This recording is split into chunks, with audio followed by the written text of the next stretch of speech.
Bom, boa tarde a todos. Vamos dar início à nossa 7ª aula. Hoje a gente vai revisar um pouquinho o assunto que a gente teve na última aula, que foi sobre vetores, e fazer uma introdução com matrizes. A gente falou na última aula que os vetores, eles são uma sequência de valores do mesmo tipo, né? São variáveis com sequência de valores do mesmo tipo, e armazenam esses valores sequencialmente na memória e fazem uso do mesmo nome dessa variável para acessar esses valores. E esses valores, eles são indexados no vetor de 0 até n-1, com um tamanho fixo.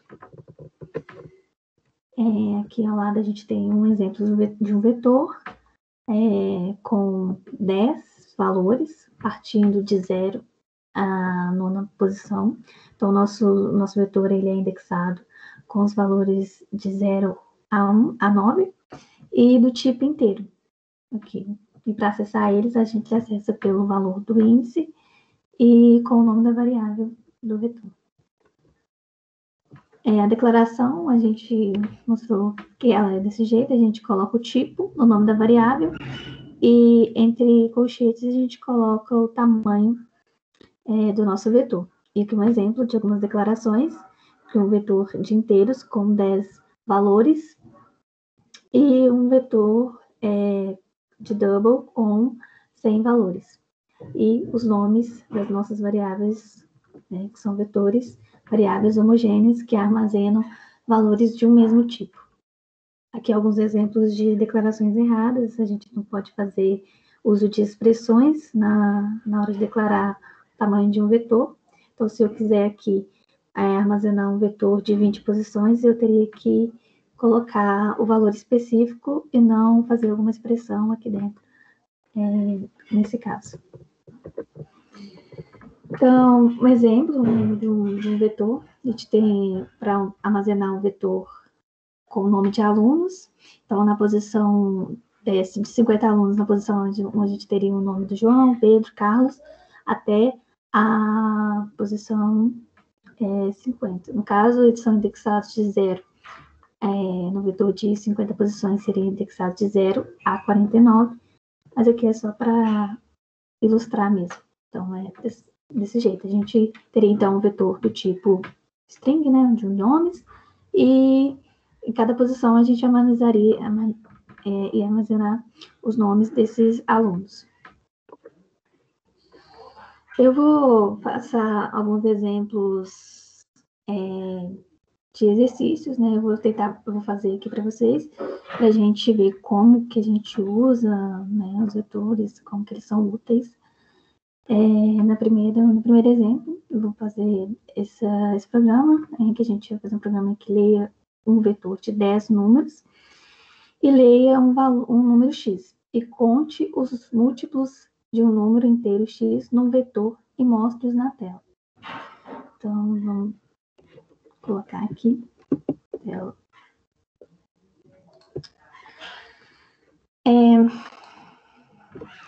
Deixa eu voltar. Então, a gente quer fazer um programa com um vetor de 10 posições. A gente declara o nosso vetor de inteiro com 10 posições dessa maneira. E a gente vai tentar achar a quantidade de números divisíveis de uma certa entrada que o usuário der. Então, a gente vai colocar o tipo quantidade, por exemplo, sendo como 0, até agora a gente não fez nenhuma busca, e o valor que ele quer saber. A gente, para percorrer nosso vetor, a gente usa um for, normalmente, né? Em que a gente vai até a posição 10 e incrementa para caminhar no nosso for, no nosso vetor. Primeiro a gente vai ler o valor, ele quer saber quais números que são divisíveis por esse determinado valor. Então, a gente pega a leitura normal de uma variável e também lê os valores do nosso vetor.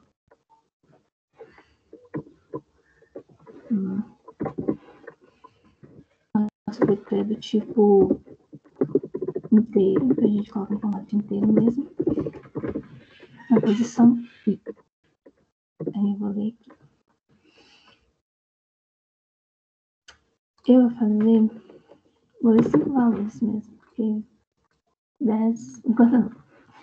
Mas eu vou mostrar para vocês como a gente usa uma variável depois como uma variável global usando o define.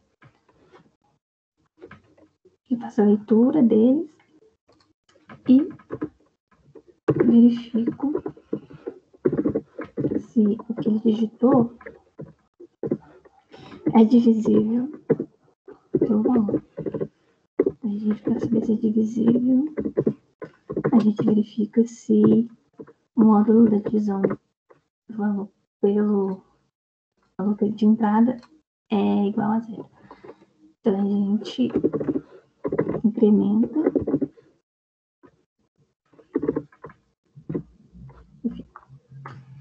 No caso, se ele não digitar, a gente não vai entrar nesse if aqui, não. Aí ele não vai ser divisível, então não incrementa o valor. No final, a gente mostra a quantidade de valores.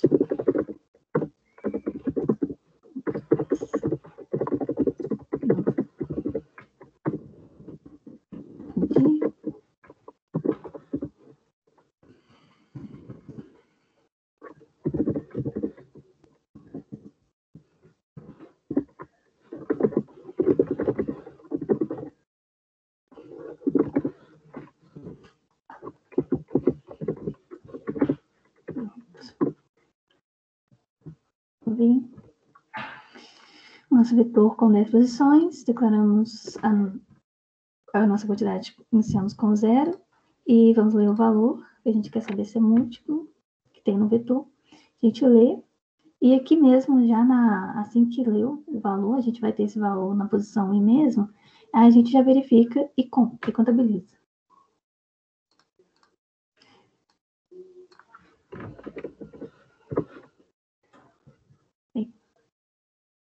Sim. Esqueci de colocar.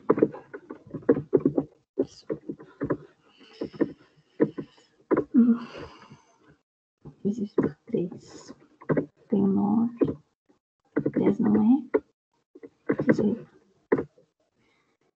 Para 3.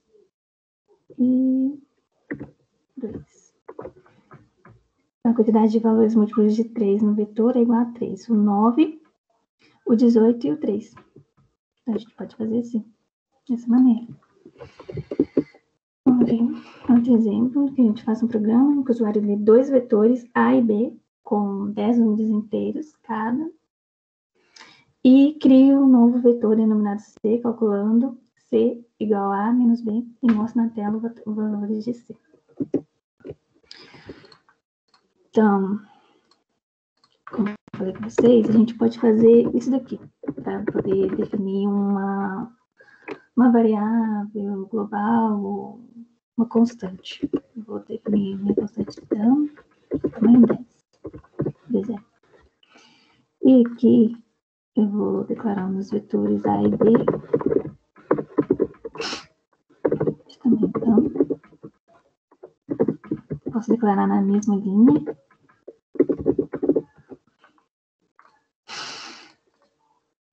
Certo? E também o vetor C, que é do mesmo tamanho. Agora, se eu quiser fazer com 5 vetores com 5 posições, eu venho só mudo aqui e aqui vai atualizar para mim. Caso vai ser 10.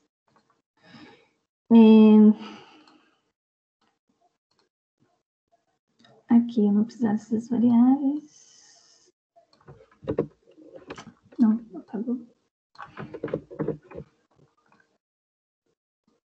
E eu vou ler primeiro os valores do vetor A, depois do vetor B. Só que para identificar, a gente pode colocar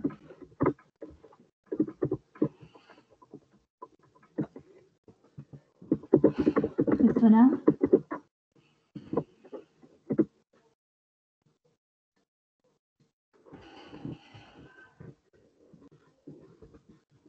e B.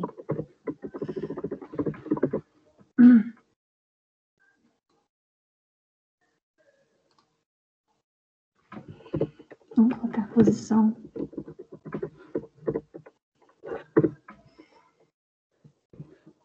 substituir pelo D,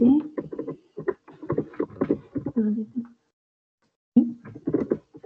E a gente vê as posições que vão variar de 0 até n-1 e faz a leitura. Eu posso fazer aqui a operação em cima do C, dentro desse valor eu posso, mas para deixar mais legível, eu vou usar outro for para fazer o cálculo. Copiando, mas eu só tiro aqui. Então, 1000 C na posição I recebe A na posição I, peraí, como?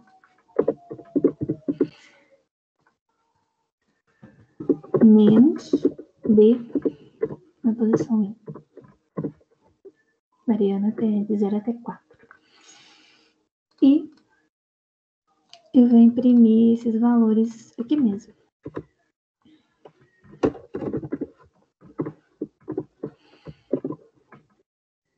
C na posição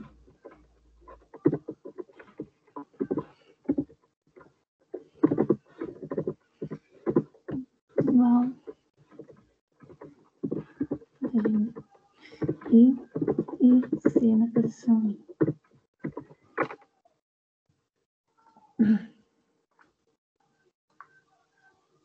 E essas variáveis que a gente declara aqui, normalmente a gente coloca com letra maiúscula mesmo para diferenciar das outras variáveis. Aqui eu coloquei A, B, C, mas normalmente a gente usa o nome de variáveis iniciando com letra minúscula mesmo, mas para ficar mais didático e mais legível, vou deixar a letra maiúscula mesmo. Então a gente declarou as nossas variáveis de tamanho 10, né? Peraí. 10. E podemos percorrer o nosso vetor até o tamanho, que é 10, também. Fizemos as leituras aqui, printamos para poder mostrar qual que é a leitura da vez. E depois fazemos o cálculo e mostramos o valor. Então, vou ler 5 vai dar 10. Os dois de cada.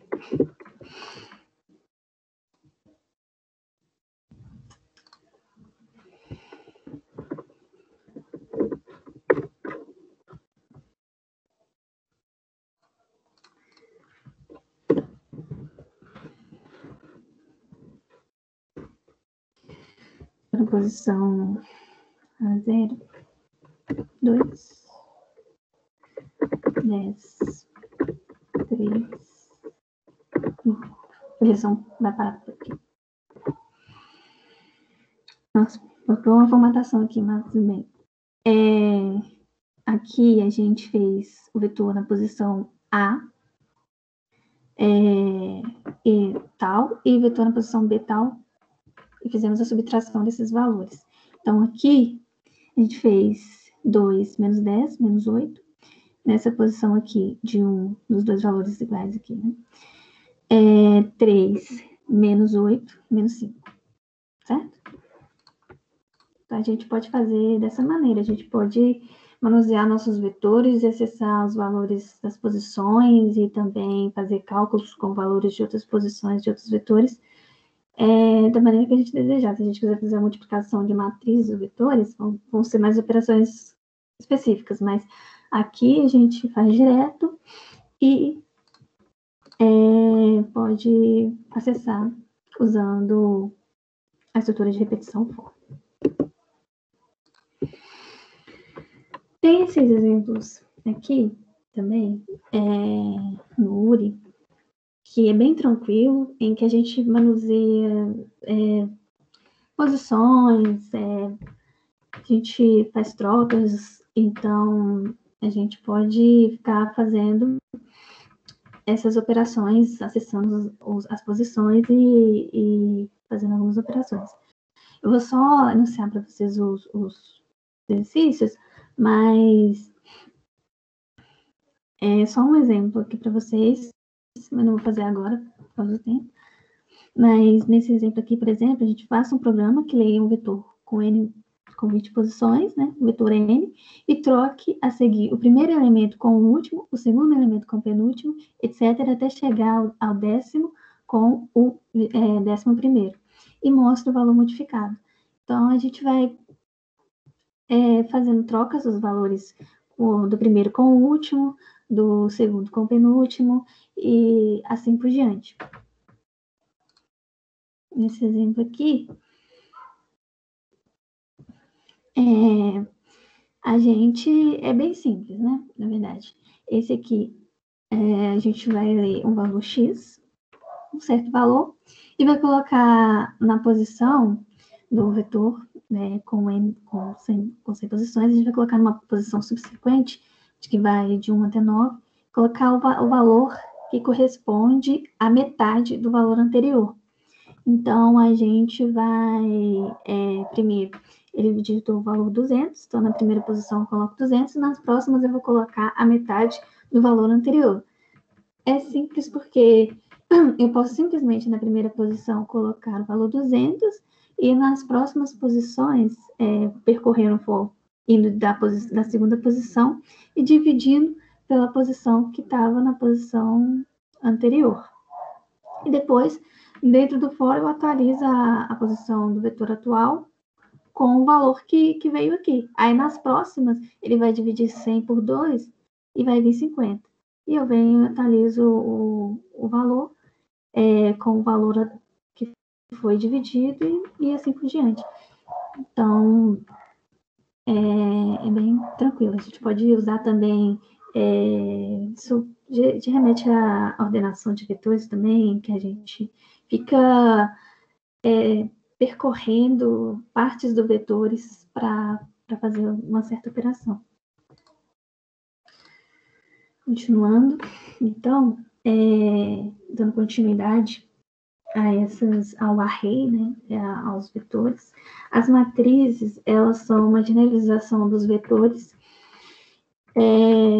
em que os vetores, eles são ditos vetores unidimensionais e as matrizes são variáveis, né, unidimensionais, e as matrizes são variáveis multidimensionais. Então, o vetor, ele é unidimensional, então é só uma dimensão, né, basicamente. E se eu quiser, por exemplo, uma matriz bidimensional com 2 dimensões, a gente pode visualizar ela como sendo uma tabela. Então, na matriz, por exemplo, nessa daqui, a gente tem várias posições, como se fosse uma tabela, e a cada linha dessa tabela, a gente tem um vetor com determinado tamanho. Que no caso aqui, em cada linha, a gente tem um vetor de 10 posições e com 4 linhas. Então, ou seja, a gente vai ter uma tabela com 4 linhas e 10 colunas. Ok? Passando. Então, na declaração dessa matriz, por exemplo, com 4 linhas e 10 colunas, para acessar individualmente os valores aqui, a gente vai fazer como a gente fez antes. acessando por índices, né? E no caso aqui, a gente vai ter dois índices, que vão corresponder à linha e à coluna dessa matriz. Então, se eu quero acessar a linha 1, eu vou acessar a linha 0, né? Que, assim como nos vetores, vai variar de 0 até n-1 as linhas, ou m-1 as colunas. Então, aqui, para acessar na posição 0, 0, que corresponde a uma tabela na posição na linha 1, coluna 1, então seria dessa maneira. Venho e nos índices eu coloco 0 e 0. E assim por diante. Na coluna 0 eu só vou variar os valores dos índices de coluna. Então a gente tem índices de linha e índices de coluna. Se a gente quiser variar nas colunas, nas linhas, a gente vai variar o valor que corresponde ao índice das linhas. Se a gente quiser variar nas colunas, a gente vai variar os valores que correspondem às colunas. Então, se eu quiser variar os valores que estão nesta linha aqui, eu vou fixar esta linha, fixar o índice 0, que corresponde à linha 1, e vai variar nas colunas, mudando os valores somente dos índices que correspondem às colunas. E se eu quiser variar, por exemplo, nessa coluna aqui, parando na coluna 4 e variando nas linhas dessa coluna, eu vou fixar no 4 e vou variar somente as linhas. Não sei se ficou claro, mas para representar para vocês. Então, na linguagem C, a gente define uma matriz como um vetor, cujos elementos são novamente vetores do mesmo tamanho e tipo, né? Então, todos os elementos dessa matriz aqui são do mesmo tipo. E, como eu disse, o número das linhas corresponde ao número dos elementos externos e os números das colunas correspondem ao tamanho dos elementos dos números internos. Então, se eu quiser uma matriz de 4 colunas, na primeira declaração eu coloco 4 entre colchetes, na segunda declaração eu coloco 10. Então, 4 linhas e 10 colunas. Ou seja, 4 vetores com 10 posições. Aqui serão 4 linhas, com em cada linha 10 elementos. Que, nesse caso, eu vou armazenar um vetor com 10 elementos em cada linha. Então, naquele exemplo que eu mostrei para vocês, em que a gente tem em um vetor com os nomes dos alunos, 50 alunos, nesse caso, por exemplo, se a gente quiser armazenar as notas de 4 provas em uma turma de 50 alunos, como é que a gente faria? A gente faria um vetor para cada aluno? A gente faria 50 vetores diferentes? Não, é meio inviável fazer isso. Então, a gente usa matrizes para representar as notas das 4 provas para 50 alunos. Então, o que vai corresponder linha e o que vai corresponder coluna aqui? No caso, a gente tem 50 alunos e quer armazenar 4 notas das provas que eles fizeram. Então, a gente pode representar os alunos como linhas e as provas como colunas. Então, em cada linha, a gente tem um aluno específico. E nas colunas, a gente tem as notas deles. Dessa forma aqui. Então, nas linhas, a gente tem os alunos, né? Na verdade, os alunos. E em cada elemento aqui, por exemplo, a gente tem na primeira coluna as notas correspondentes à primeira prova, da segunda prova, da terceira prova e da quarta prova. Então, a minha matriz, ela vai ser uma matriz de 50 linhas e 4 colunas. E vou armazenar para esses alunos as notas deles nas quantidades vezes, né? Então, para o primeiro aluno eu armazeno 4 notas, para o segundo aluno eu armazeno 5, para o terceiro eu armazeno 4, então assim por diante. Então, o que está acontecendo? A gente tem um aluno fixo e eu estou armazenando 4 notas para ele. De novo, eu tenho outro aluno fixo e estou armazenando 4 notas para ele. Então, eu tenho uma repetição e depois eu repito de novo. Eu repito 50 vezes e dentro dessa repetição de 50 vezes eu tenho uma repetição que varia com valor fixo. A gente vai falar sobre isso melhor. Na declaração das matrizes, a gente obedece a mesma sintaxe que a declaração dos vetores, né? Exceto pela adição de uma nova dimensão, que no caso corresponde às colunas. Até aqui, a gente tinha um vetor com uma quantidade de linhas específica, mas no caso, como a gente tem uma matriz, então para cada linha, a gente vai armazenar determinadas colunas. Então, eu posso declarar a minha matriz de um tipo específico, o nome dela, quantidade de linhas em um colchete, quantidade de colunas em outro colchete. Aqui eu tenho 2 exemplos de declarações, uma matriz com elementos de valores inteiros, com 4 linhas e 10 colunas, elementos de valores double, corresponde a notas, com 50 linhas e 4 colunas. E as regras das matrizes, as regras dos vetores que eu mostrei na última aula, elas são válidas para matrizes. Então, eu falei que as matrizes elas têm um tamanho fixo definido na declaração, e as linhas, né, as matrizes estáticas, vetores estáticos também, as linhas elas são enumeradas de 0 até linhas menos 1, e as colunas são enumeradas de 0 até colunas menos 1. Aqui alguns exemplos de acesso ao conteúdo das matrizes. A atribuição ao leitor dos valores das matrizes, elas utilizam os 2 índices, como eu falei para vocês. E o primeiro elemento é armazenado, por exemplo, de uma matriz na posição 0, 0, o segundo na posição 0 e 1, e assim por diante. Até o último elemento, e o último elemento corresponde a elemento na quantidade de linhas menos 1 e quantidade de colunas menos 1. Então, se eu quiser atribuir o valor 3 na linha 2, coluna 5, então a gente vai fazer linhas menos 1, coluna menos 1, valor 3, porque a gente sai de 0 até n menos 1. E aqui, por exemplo, se eu quiser atribuir o valor do 28 na linha 9 e coluna 4, eu venho na posição 8 e coluna 3. Linha 8, coluna 3, do meu vetor, do meu programa. E atribuo o valor 28.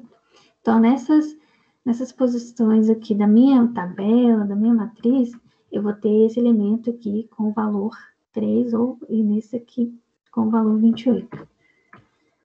Então, como eu falei com vocês, uma parte, quando a gente percorre a matriz, a gente fixa alguma coisa e percorre uma linha ou uma coluna. Então, para percorrer os elementos de uma matriz, são necessárias 2 estruturas de repetição. For, em que o for fica um dentro do outro. Então, a gente tem um for externo, que vai manusear as linhas da matriz, e o for externo, que percorre as colunas. E essa linha, ela fica fixada, né? Então, a gente percorre numa determinada linha, variando colunas. O for externo, por exemplo, é aquele for que fica mais externo. Se a gente tem uma estrutura de repetição aqui dentro, essas estruturas vão estar internas a essa estrutura de repetição aqui fora. Então, a primeira estrutura de repetição interna é essa. Mas se a gente tivesse uma outra estrutura de repetição interna aqui, seria a mais interna, a estrutura de repetição que a gente vai acoplando dentro desses bloquinhos. Quanto mais estrutura de repetições internas que a gente colocar aqui, ela vai ser a mais interna de todas, ou seja, ela que vai ser a primeira a ser estourada, vai ser aquela que vai acabar primeiro e depois vai para a outra fora dessa. Então, nesse caso aqui, quando essa aqui acabar, faço essa repetição e faço aqui várias repetições. Quando essa aqui acabar, eu volto para cá, atualizo de novo, até que aqui acabe.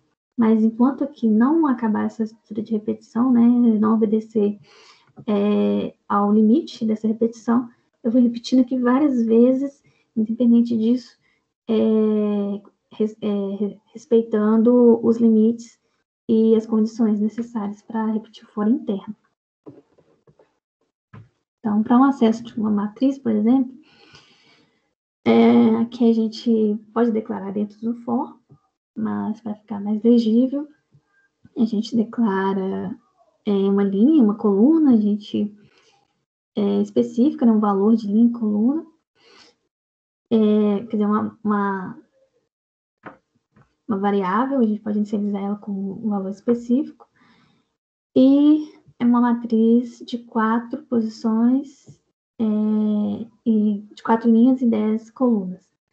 Então, eu posso inicializar minha linha com 0, variando de 0 até 4 menos 1, que vai até 3.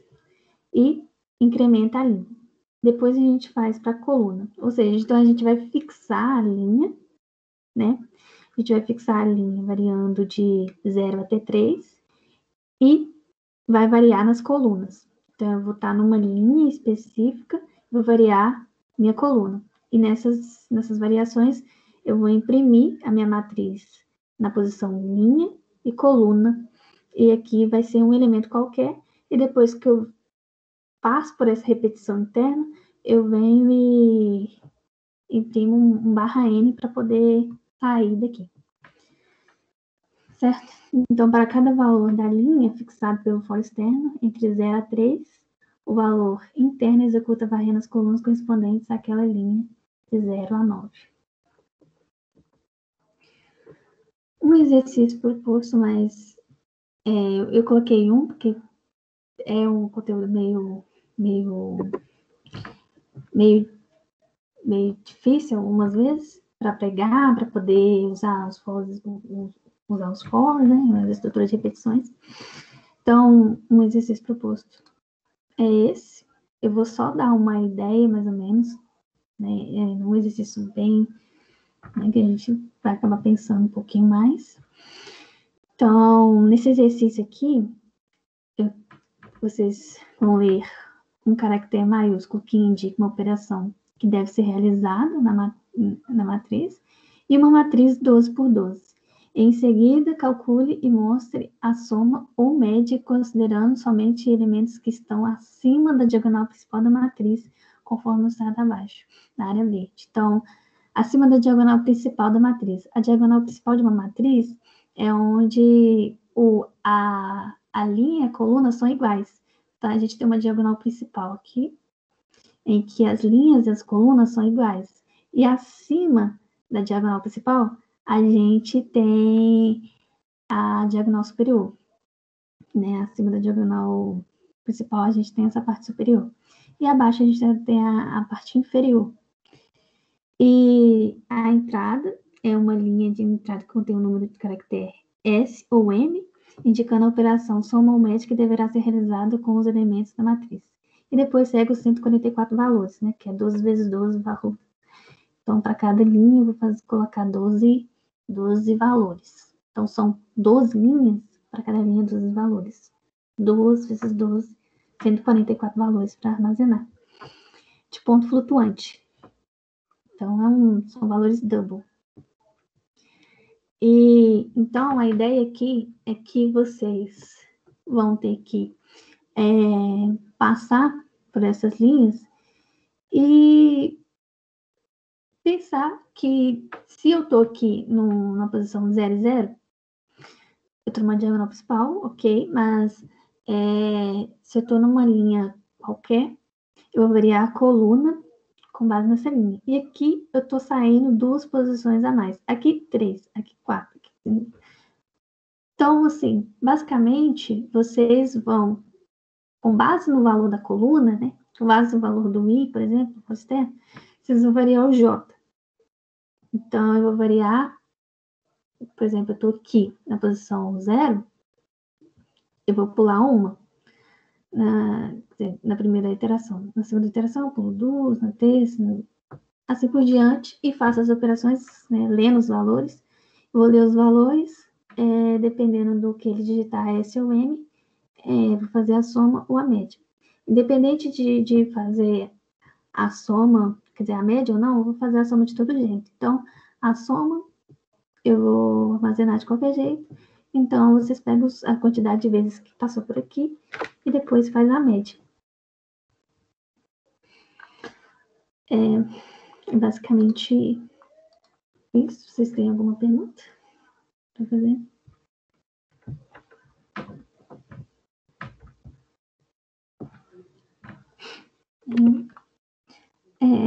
Pode encerrar a gravação para mim, por favor.